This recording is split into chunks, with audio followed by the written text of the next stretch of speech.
Hey guys, it's NCS Fan 001 here for another one of those weekly trophy list update videos. Today's date is Monday, January 11th, 2021. So finally getting to say 2021 for an entire week, as this will have covered the week of January 4th through the 10th of 2021. So this week was relatively productive when it came to trophies. I earned trophies in 3 different games. Still have not gotten the chance to work on Destiny 2's final trophy, nor have I gotten the chance to play Fallout's Steel Dawn DLC. I mean, I'm sure I will eventually, though, with both of those. And then Call of Duty World War II, yeah, just still haven't really bothered with that. I might just kind of put that one on the back burner for a while, because it's not that high a priority compared to some of my other games like Black Ops 3 or The Division, that are maybe lower player bases or older, stuff like that. So, and Destiny 1 for that matter. Though I definitely just want to get Destiny 2 done, because it looks like that's going to be the last trophies in Destiny 2 ever for the PS4 version. I don't know if the PS5 version will have new trophies. There's a very good chance it will, sort of the way that Destiny 1 was, in that the second DLC never released on PS3. It only released on PS4, or that generation. So as for games I made trophy progress in this week, there are 3 of them, starting out with Borderlands 3. Now, I don't remember exactly which trophies I earned, but I think I was already done with the Heist of the Handsome Jackpot. Yep, it looks like I was already done with this DLC, so we had that one done. So I worked on primarily the second DLC. So the second DLC is the wedding of Sir Hammerlock and the heir to the Jacobs Corporation, and it's definitely a better DLC than the first one. It's got some very heartwarming moments, especially toward the end. It was fun, you know, it was a good DLC. I enjoyed it a lot. Would definitely recommend this one more so than the first one, at least in my opinion.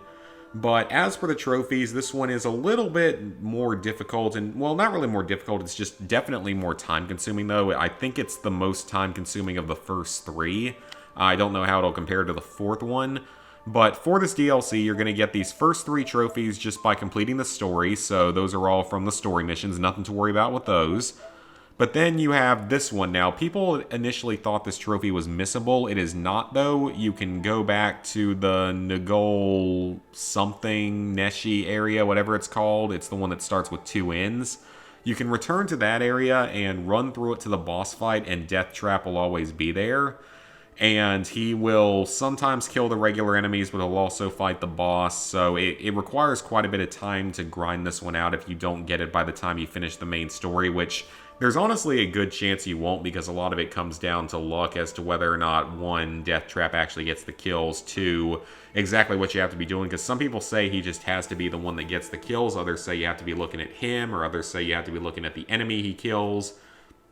So my suggestion is, throughout the main story of this, focus on watching Death Trap at all times whenever he's in a level, and just watch him and the prey that he kills as much as possible, and hopefully you won't have to grind it out for too long. I was only in that boss battle room for maybe like 10 minutes toward the end of this DLC just to grind the rest of this trophy out, so just do keep that one in mind, is that it's a little bit annoying. Then you have there's actually 4 more trophies, my bad. So all the crew challenges and side missions. The side missions is kind of buggy in this one, because on this DLC, you're going to end up with 18 out of 17 missions. So they couldn't fix that that was an issue you ran into with crew challenges and everything in the base game, and missions, I believe, because there's actually 18 missions in this DLC, not 17, and that includes the story missions. So if you're at 17 of 17 and this trophy hasn't unlocked despite completing all the crew challenges, check all the maps, because you should be able to find one more side mission in one of the, it's like the sort of outdoor area where, I believe it's where you do the mission with the guy that landed there from the first DLC that I'm assuming is going to be a running gag through the other 2 DLCs. So check all the maps and just see if you might have missed one somewhere. I don't think it's bugged overall. I think you just have to do that extra mission that isn't necessarily counted or isn't normally counted. Then you have to find all the echo logs. There's, I believe, 18 of them. Some maps have 2, some have 4. But you can, of course, just follow a guide for this one without too much of a problem. The crew challenges, same thing. You can follow a guide for it, and you're going to uncover a lot of them pretty naturally, but I definitely suggest following a guide if you start to get lost. Maybe just even looking at picture guides, like the ones on PSN Profiles, will work perfectly fine. The 4 rare spawns are pretty easy to deal with. Like, they appear in 4 specific areas of the map, and a couple of them appeared within, like, the first try. The others took a few more tries, but they aren't too rare. They aren't too hard to find compared to, say, the Wandering Debt Collector from the first DLC. At least that's how it was for me. Maybe some of you guys had more trouble with this than I did. I don't know. And then you have to listen to a total of 25 fish jokes, which is another slightly grindier trophy. Now, I believe if you've managed to find the mounted fish decoration for Sanctuary and put it in your room, you can grind it out much faster that way. But that would require you to actually find the item while out scavenging and looking for stuff. So I would suggest just using the normal method, and that is to go to the lodge, talk to the fish, listen to his joke, save and quit out of the game, back to the main menu, then reload into your save, and rinse and repeat. It'll take you maybe up to half an hour. Another suggestion is, as long as you're playing through the main story, every chance you get, return to the lodge and talk to the fish, and that should give you a little bit of progress toward it. So, not difficult, just takes a little bit of time. So, like I said, this DLC, it's a little bit harder, and it definitely takes longer, like probably more like 10 to 12 hours. So it's definitely the longest of the first 2 DLCs, and it seems like it's going to be longer than the 3rd DLC. The 3rd DLC is really fun as well because it's like a wild western story with a narrator and everything. So I gotta admit, I'm liking this one a lot so far, and the trophies themselves are very simple. So you have 5 trophies here. All 5 of these trophies are the story trophies. So there are 5 story missions, and all 5 of these are the story.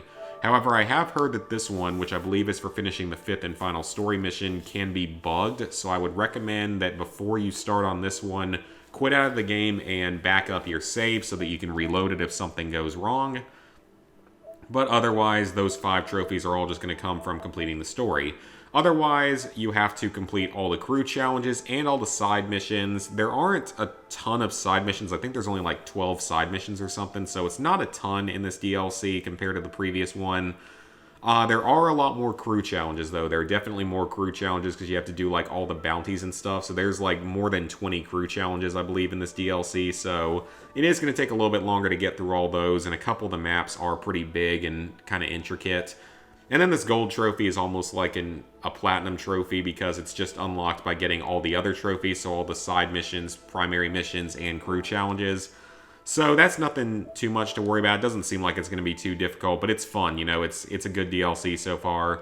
Now this DLC I still know like nothing about, but I'm assuming that you're going to have some story-related trophies for... I'm assuming that a lot of these are actually story-related, and these last 2 were more miscellaneous stuff. And then, of course, the Designer's Cut DLC, which is more... Well, I don't even think it's that time-consuming, but it's in the 2nd season pass, so I won't be playing it for a while.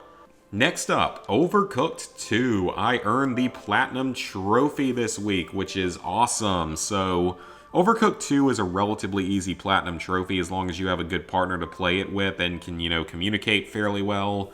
It's really not that hard of a Platinum. I'd say it's actually probably easier than the first Overcooked overall, even though it takes longer, because the first Overcooked you can 100% it in 5 hours, whereas this one's going to take closer to 15, mostly due to a few specific trophies we're going to show later on.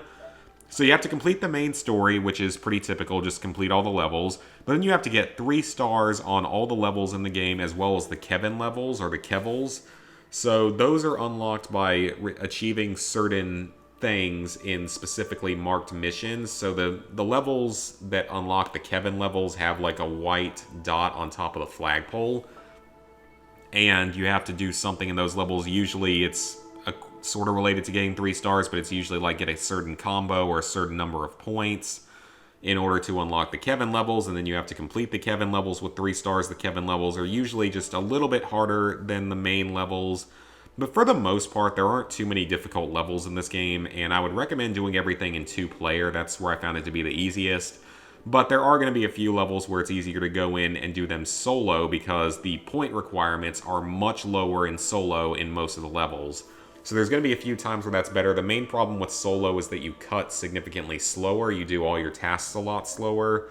Just the game slows it down, but that's really about the only major issue with playing in solo, and it's less fun, you know? It's always more fun to be playing in co-op with a friend or partner. Then you have to deliver a total of 1,000 meals. I got this one while working on the DLC stuff, or that gave me a lot of the progress, because you can make progress on many of these trophies while playing the DLCs, which is highly recommended. Because it's not really all that likely that you're going to end up getting all of the grindier trophies from the base game done by the time you've 3-starred every level. So it's best to try to play through some of the DLCs first and make progress on those, and you should get a lot of these trophies well before you finish all the DLCs. So then you have, of course, the 3 stars on every level in all the different worlds, cook every type of meal or deliver every type of meal. This one's pretty much unmissable. Clockwork Kitchen is basically unmissable. This is going to be one of the first trophies you get. Just complete a level by doing all the recipes in order. That's basically unmissable. That's how you get more points in the first place. Throw 100 ingredients into a cooking pot is very simple, so just chop the ingredients and then throw them into the cooking pot. I think the pans also work, so you will probably get this one. You might not get it while completing the main story and the 3 stars on every level, but you'll easily get it early on in the DLCs. It's not too difficult. Then you have the Versus game mode, and there are 2 trophies for Versus. You have to win 10 games in Versus mode and play a total of 15. Versus mode is fun in this game because you can really, like, mess with the other players a lot more, and there's quite a few different stages that are fairly unique. So it's a good mode, although it does kind of lag more than I would like to see it be lagging for, you know, this kind of a game, this kind of smaller game. But you do have to grind this one out, and both the Versus trophies require at least 2 players, or they do require 2 different controllers, more likely. And the thing about Overcooked is you can technically play with multiple people on one controller, but you can't do the Versus mode trophies with just one controller. You do need 2 controllers. 3 stars on all these levels, nothing too difficult there. Unlocking all the chefs is going to come by 100%ing all the levels, so 3 stars on all the levels. Extinguishing a burning kitchen, it's extremely likely that you're going to get this one naturally. If you don't, then that's going to be very surprising. This is the tutorial level. This should be the first trophy you get. Then 15 arcade games and 15 Versus games. I already talked about Versus. Arcade is completely pointless, though, and it adds like another hour to an hour and a half to your platinum time. It basically just throws you into a random level to see if you can, do reasonably well at it. And it at least can be done solo, which makes life a little bit easier because that cuts down, on trophies that require multiplayer. But it's still just kind of a pointless game mode. I don't really know why they threw this one in or threw in trophies for it. The Versus I can understand because the Versus is actually fun, but yeah, I don't really get the arcade game one. So then you have to throw a total of 500 items, which is very easy. You just throw back, and you can actually work on these 2 trophies together if you're playing in solo. Just throw objects back and forth at your 2 different characters. So throw the item, switch to the other character, throw it back, and rinse and repeat for the entirety of a level. And you will easily get both those trophies within just a few minutes, though you might as well wait and see if you can get them in the DLCs. Throwing items away is also very easy. Just, find any level with an ingredient box right next to a trash can and just constantly throw away items for the entirety of the level, and you should get this within just a few minutes as well. So nothing much to worry about there. Then you have to wash a total of 300 dishes. This one is extremely unlikely to come naturally, just because that would require you to deliver over 300 meals and wash the dishes, and not every level has dishwashing. So this one will take some time to grind out, but it's really not that difficult, and you will easily get it by the time you finished all the DLCs, just because of the sheer volume of levels and dishes that you'll be doing in the DLCs. Then use every emote, nothing to worry about there. I don't actually remember what button you have to do this with, but it's still pretty easy. Teleport 75 times. You'll probably actually get this one while going for 3 stars in the base game. If not, you'll easily get in the DLC. Chopping up 800 items is probably not going to come by the time you finished all of the main story levels, but if it doesn't, then you will easily get it by the time you have finished all the DLCs. And then hit all the switches on the world map is unmissable, part of the story. Don't have to worry about that one, that's a freebie. So as for the DLCs, I have not finished any of the DLCs yet, And I'm close, though, on Surf and Turf. Surf and Turf, you have to earn 3 stars on every level, of course. So I already did all that and deliver every meal. So that's going to get you the first 5 trophies with no real issues. I mean, Surf and Turf is pretty easy. It's the easiest of the 4 DLCs. It's no harder, really, than the base game. This one is very easy, actually, because you can just stand in front of like a barbecue grill and just pump the bellows 500 times. So basically just mash square like you're mashing a jar of mayo or something. So nothing really difficult there. You're not gonna, like, you can grind that one out in just a few minutes.